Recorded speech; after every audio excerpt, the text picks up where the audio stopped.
मैं मेहनत की थी, ये फ़ायदा क्या है। ये देखे कितना प्यारा डाइनिंग टेबल लग रहा है माशाल्लाह थी जी। जो मैं चाय बनाती हूँ ना, बस उस चाय दा कितने भी रिकॉर्ड। अस्सलाम वालेकुम, आप सब कैसे हैं? आई होप जी सब ठीक होंगे। मेरी दुआ है आप जहाँ रहे खुश रहें बात रहे अल्हम्दुलिल्लाह से जी। मैं भी ठीक हूँ। एक नया दिन, एक नई उम्मीद और बहुत सी दुआएं आप सबके लिए। कैसा जा रहा है जी रमज़ान सबका? हमारा रमज़ान तो माशाल्लाह बड़ा ही ठंडा ठंडा जा रहा है और काफ़ी ज़्यादा सर्दी है यूके में और दिन काफ़ी छोटे हैं ना, तो काफ़ी छोटे रोज़े आए हुए हैं तो महसूस नहीं होया। पहला रोज़ा तो बिल्कुल महसूस नहीं हुआ। एक तो खुशी होती है रोज़े की। यहाँ पे जी मैंने अपना जो व्लॉग वहीं से शुरू किया जहाँ से ख़त्म किया था। सहरी का बेटी को 2 घंटे सुला के उठाया स्कूल जाने के लिए, क्योंकि 8:20 पे वो स्कूल चली जाती है। और बस जी मैंने उसको बोला कि बस आपने पढ़ते रहना है, कलमा पढ़ते रहना है, दुआएं पढ़ती रहनी है अपने स्कूल में भी, क्योंकि माशाल्लाह स्काफ लिया होता है। तो मैंने कहा उसको हर टाइम बस इस्तगफार करती रहना, जिक्र करती रहना अल्लाह का। स्कूल में भी माशाल्लाह काफ़ी ज़्यादा उसको तालीम इस चीज़ की दी जाती है। तो आगे चल के ना मैं आगे वाले व्लॉगों में आपको ज़रूर बताऊंगी। तो चलें जी, यहाँ पे जी घर को मैनेज करना भी बड़ा मुश्किल हो रहा था, तो क्योंकि अकेली करने वाली होती है ना जब इंसान, तो यहाँ यूके में या दूसरे मुल्कों में, बड़े बाहर के मुल्कों में जब कोई रहता है ना अकेला, तो उसके लिए हर चीज़ मैनेज करना बड़ी मुश्किल होती है। और अगर कोई डिपेंडेंट किसी पे हो जाए ना, मतलब कि सारी फैमिली जॉइंट फैमिली रहती हो ना, फिर बड़ा आसानी हो जाती। एक काम वो कर लिया, एक काम उन्हें कर लिया, एक काम उन्हें कर लिया। जब अकेले करना है ना फिर बड़ा मुश्किल होता है। यहाँ पे जी मैंने फिर रेस्ट कोई नहीं की। मैं जब सुबह उठ गई तो फिर मैं कोई रेस्ट नहीं की। मैंने कहा नहीं, दिन छोटे हैं तो एम इफ्तारी के टाइम फिर मुश्किल हो जाएगी। अकेली करना है तो बड़ा मुश्किल हो जाएगा सारा कुछ करना। फिर जोहर की नमाज अदा की अल्हम्दुलिल्लाह से और कुरान पाक का स्टार्ट कर लिया। मैंने कहा चलें जी आखिरी अशरे से पहले पहले ना कुरान पाक मैं ख़त्म कर लूँगी और इंशाल्लाह रोज़ एक सुपारा पढ़ेंगे। सुबह सहरी में एक आधा पढ़ लें और ज़ोहर के बाद आधा पढ़ लें, इस तरह असर के बाद थोड़ा सा पढ़ लें। तो इस तरह से बड़ा आसानी से आप कुरान पाक ख़त्म कर सकती हैं। माशाल्लाह कई लोग तो काफ़ी ज़्यादा कुरान पाक ख़त्म करते हैं। और यहाँ पे जी ये मैं माशाल्लाह से पढ़ रही थी, रहमतों और बरकतों वाला महीना है। इस महीने अल्लाह ताला सब पर अपनी रहमत करे और ये महीने में नेकियां कमाने का बहुत ही मौका हम लोगों को मिलता है, गुनाहों से बख्शिश मिलती है हम लोगों को। तो अल्लाह ताला का हर टाइम जिक्र बयान करते रहना चाहिए इस महीने में भी और बाकी महीनों से भी, क्योंकि जो चीज़ें हम पर फ़र्ज़ है ना वो ज़रूर ज़िंदगी में हम लोगों को करनी चाहिए। दुनिया के सारे काम इत्थे ही रह जाने ने, जो हमारे साथ जाना है वो यही काम है। तो यहाँ पे ये देखे जी, अब मैंने पढ़ लिया था कुरान पाक भी, नमाज भी, जोहर की तस्बीह कर ली थी। और यहाँ पे मैंने समोसे निकाले थे। मैंने कहा ये रूम टेम्परेचर पे ही रख के डिफ्रोस्ट करती हूँ, क्योंकि माइक्रोवन च कीते ना थोड़े जे सोगी हो जाएगी और वो फिर अच्छे नहीं लगते हैं। तो ये 2 घंटे हैं अभी, तो इधर इसमें रख देती हूँ ताकि ये आराम से रूम टेम्परेचर पे ना डिफ्रोस्ट हो। और साथ में मैंने ये देखे रोस्ट का एक पैकेट भी निकाल लिया था। और यहाँ पे ये देखे जी पकौड़ों का मिक्सर जरा मैं बनाया सी, पकौड़ा मिक्स, वो देखे उसमें मैंने डाल के एक पालक लिया थोड़ी सी और धनिया लिया, साथ में एक आलू लिता है, एक प्याज लिता है और बस सारे में मिक्स डाल के ना इसको रख लूँगी। इस तरह ड्राई करके मैं ऐसे ही रखती हूँ। जब मैंने इसको बनाना है ना तब मैंने इसमें थोड़ा सा पानी डालना है। बड़े ही बनते ने क्रंची जे ते बड़े खस्ता जे पकौड़े बनते ने। ज़रूर इस तरह तुसी ट्राई करके रखना। पहले ही पानी डाल के ना रखा करो। साथ में ये देखे स्टीम करने के लिए मैंने रोस्ट भी रख दिया है। 5-10 मिनट 15 मिनट में इसको मैं स्टीम कर लूँगी।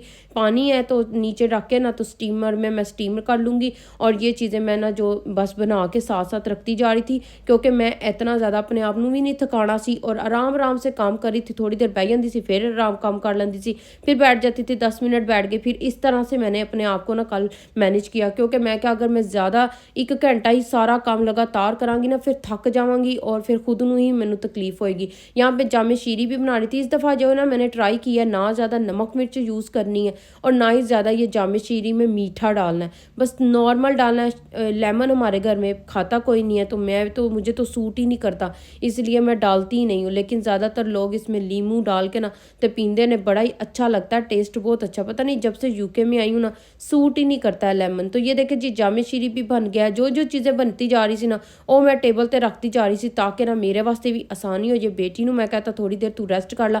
ये देखे ये चाट में हमेशा फ्रूट चाट में, अगर आप मेरे पिछले साल के व्लॉग देखे ना तो मैं हमेशा फ्रूट चाट में मैंगो पल्प डालती हूँ, बड़ा ही अच्छा टेस्ट आता है। अगर 1 स्पून क्रीम डाल देना फिर तो मैं कहती हूँ ज़बरदस्त हो जाता है। तो ये मैंने टिन से निकाल के ना पूरा मैंगो पल्प एक एयर टाइट जो है होता है ना कंटेनर, उसमें मैंने रख दिया फ्रिज में, क्योंकि अगर मैं पूरा टिन ही फ्रिज में रखती तो गिरता फिरना था और ऐसे ज़ाया भी होना था। वैसे भी कहते हैं अगर आपने टिन ओपन कर लिया कोई भी तो उसको किसी बॉक्स में डाल के ना चीज़ को तब आप फ्रिज में स्टोर करें, अच्छा होता है। तो यहाँ पे 3-4 चम्मच मैंने लेके रख दिए थे। अब इसकी फ्रूट चाट मैं बनाऊँगी। इसमें मैंने थोड़े से फ्रूट डाल के तो फ्रूट चाट बना लेनी है जो 2 पर्सन आराम से खा ले। मैंगो पल्प डाला होता बेटी खाती कोई नहीं है। तो यहाँ पे ये देखें रोस्ट मैंने स्टीम कर लिया था। अब मैं इसको एयर फ्रायर में डाल दूँगी और साथ में जी थोड़ा-सा ऑयल डाल दिया ताकि ये थोड़ा-सा ना इस ड्राई वगैरह ना हो। जब मैंने रोस्ट बनाया था ना तब भी मैंने ऑयल ज़रूर डाला था। ऑयल डालने से ना काफ़ी अच्छा ये सॉफ्ट बनता है। ये देखें जी बस चाट बनना शुरू हो गई थी और थोड़ी-सी बनानी थी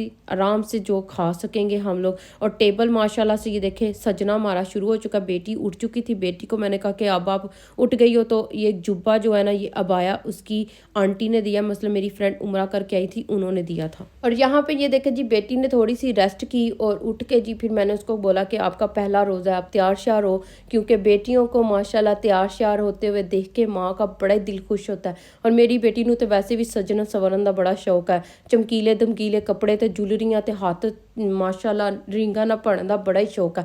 और इसी तरह से बेटियों का शौक होना चाहिए और माँ को हमेशा बेटियों का ये शौक ज़रूर पूरा करना चाहिए। मैं भावें करा ना करा, मुझे बोली मम्मा आप भी तैयार हो। मैंने कहा मैंने कपड़े पहने हुए हैं, बस ठीक है, मेरा काम कुकिंग करना है। आपका पहला रोज़ा है और पहले रोज़े में बच्चों को बड़ा शौक होता है, पहला रोज़ा रखना है, इफ्तारी में क्या क्या बनेगा। उसने बोला मम्मा सारा कुछ बनाना है आपने मेरे लिए, जो जो मेरी पसंद की चीज़ें हैं।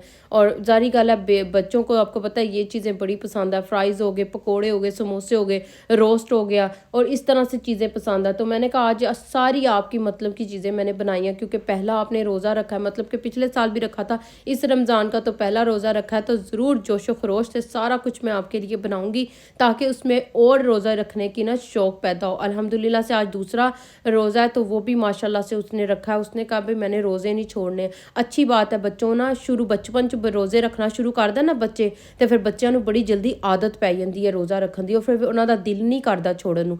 इसी तरह से ना ये आदत डलनी चाहिए बच्चियों में भी और लड़कों में भी। तो यहाँ पे जी बस समोसे ये देखे कितने ज़बरदस्त तैयार हुए ने माशाल्लाह माशाल्लाह। इतने ज़्यादा खस्ता समोसे बने, इस तरह लगा जिस तरह बाहर असी हलवाइयों को लैके आए हैं। और ये मैं बना के ना अब रखती जा रही थी। पकोड़े भी मैंने ये देखे, जब मैंने पकोड़ों का मिक्सचर बनाया था ना पानी नहीं बीच में ऐड किया था, 2 घंटे पड़ा रहा, बस हल्का सा हाथों में पानी लगाया। जो पालक और प्याज का और आलू का था ना उसी में ये देखें मैं हमेशा इसी तरह से करती हूँ, पानी में डाल के पहले ही मैं उसका मिक्सचर बना के नहीं रख लेती, क्योंकि फिर वो बहुत ज़्यादा वाटरी सा हो जाता है, फिर पकोड़े नहीं अच्छे बनते। ये देखें कितने ज़्यादा क्रिस्पी बन रहे हैं। और बेसन का जो मैंने वो बना के रखा था ना पकोड़ा मिक्स, उसमें मैंने हल्दी ज़रूर डाली थी। ये देखें हल्दी डालने से इसका कलर कितना ही कुछ ज़बरदस्त आया पकौड़ियाँ का। इतने ज़्यादा ये टेस्टी पकौड़े बने सी ना, हाँ क्या बात है। अज तो डाइनिंग टेबल ते जी इफ्तारी बनी सी ना पूरे नंबर लै गई सा मैं।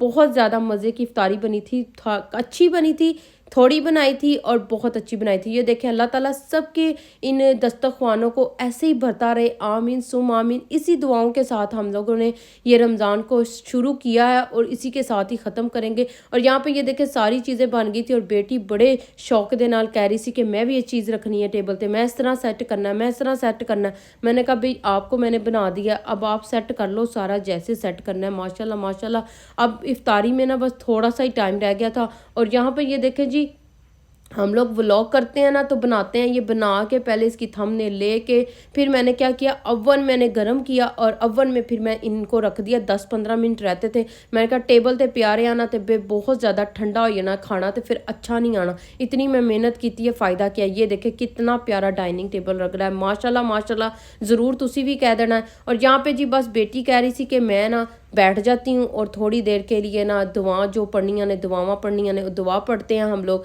ये ज़रूर आदत डलनी चाहिए कि आपने सारी इफ्तारी बना ली है ना और आधा घंटा आप बैठ के ना तो आपने जो दुआ मांगनी है, क्योंकि उस टाइम हमारी दुआएं बहुत ज़्यादा कबूल होती हैं। ये हमारा ईमान है। दुआ मांगे और हमारे तो स्पीकर लगा होता है तो हम लोगों ने स्पीकर पे वो दुआ पढ़ रहे होते हैं, साथ में तलावत कर रहे होते हैं। इतना ज़्यादा रौनक घर में महसूस होती है ना, सच्ची ऐसे लगता ही नहीं कि पाकिस्तान नहीं है, ऐसे लगता है जैसे हम लोग पाकिस्तान में बैठे हैं। घर में स्पीकर मैं फुल आवाज़ च कर देनी हाँ और उसको फिर मैं सुनती रहती हूँ और साथ में फिर डाइनिंग टेबल पर हम लोग बैठ के दुआ वगैरह करके अपनी और फिर हम लोग इफ्तारी करते हैं। और यहाँ पे ये देखें जी, बेटी अपनी प्लेट बनाना स्टार्ट हो गई थी और मैंने जो ये चीज़ें यहाँ से उठाई हैं ना, मैंने आपको बताया कि मैंने ओवन में रखी हुई हैं ताकि गर्म हो जाए और ठंडी ना हो। और क्योंकि इफ्तारी में सिर्फ 5-10 मिनट रह गए हैं तो मैंने आधा घंटा पहले बना के टेबल पे वीडियो बना के फिर दोबारा उसको ओवन में रख दी। बस जी साडा व्लॉगिंग करने वाले का काम एहो जिहा ही है। हर बड़े बड़े व्लॉगर को भी देखेंगे ना तो भी ज़िंदगी ऐसे ही है। तो यहाँ पे बेटी के लिए कोई प्रेजेंट आया था, तो ये देखें कितनी प्यारी किसी ने एक बॉक्स बना के, मेरी सिस्टर है उन्होंने भेजा था, बहुत ही प्यारा उन्होंने ये बनाई चॉकलेट वाली खजूरा ते वो बच्चों वास्ते, ताकि बच्चों के दिल च ना शौक पैदा हो रोज़ा रखने का। और ये देखें जी, बस इफ्तारी वगैरह हम लोगों ने कर ली थी, वो मैंने रिकॉर्ड कोई नहीं की क्योंकि काफ़ी ज़्यादा फिर मैनू होर भी काम करने पैंदे ने, बार बार टेबल से उठना पड़ता है, कोई चीज़ उठाओ कोई चीज़। तो बस जी इस तरह से फिर मैंने सारे बर्तन वॉश किए, ये देखें। और ये जो बर्तन है ना बड़े ही नाजुक है, इनको मैंने वॉश करके ना यहाँ पे रख दिया ताकि ये ड्राई हो जाए। तब तक मैं दूसरा किचन का और सारे उधर वाला जो कॉर्नर है ना, टॉप कॉर्नर उधर साफ़ कर लेती हूँ ताकि वर्क टॉप को, ताकि यहाँ पे ना ये बर्तन जो ड्राई हो जाए। काफ़ी ड्राई हो गई सी, लेकिन ड्राई होना बड़ा मुश्किल है तो यूके ਦੇ ਵਿੱਚ खुद ही टावल ਦੇ ਨਾਲ ड्राई करने पैंदे ने। मेरा काम है, मुझे ना दिल नहीं करता है कि मैं इसको छोड़ दूँ रात तक पड़े रहें, बस होता है कि ये ड्राई हो गया, इनको इनकी जगह पे सेट कर दूँ। बस जी करके पूरा किचन क्लीन करके अब जी चाय दी बड़ी तलब सी, इतना ज़्यादा सर में दर्द था ना। मैंने क्या किया कि सुबह सैरी के टाइम चाय पी थी, इफ्तारी के बाद तो ज़रूर पीनी चाहिए क्योंकि बहुत ज़्यादा सर में दर्द रहती है। तो ये देखें जी नवी चैनक च क्या कोई ज़बरदस्त चाय बनी सी, आ हा सॉस पैन भी आने वाला है। बस जी सॉस पैन च भी फिर मैं चाय बनाया करनी, इतना प्यारी ये लग रही थी ना, बहुत ही खूबसूरत। और चाय बनी भी बड़ी मज़े थी जी। जो मैं चाय बनाती हूँ ना, बस उस चाय का कितने भी रिकॉर्ड नहीं है जो चाय मैं बनानी है। कलर तुसी चेक करो। यही था जी मेरा आज की इफ्तारी का जो व्लॉग, पूरे दिन की मैंने रूटीन आप लोगों के साथ शेयर की है। आई होप जी बहुत ही अच्छी मेरी इफ्तारी का व्लॉग थानू पसंद आवे। अगर पसंद आए तो ज़रूर लाइक शेयर कॉमेंट और सब्सक्राइब करना बिल्कुल ना भूलना। हुण अगले किसी होर एक अच्छे इफ्तारी और सैरी दे व्लॉग च मिलांगे, तब तक के लिए जी अल्लाह हाफिज़।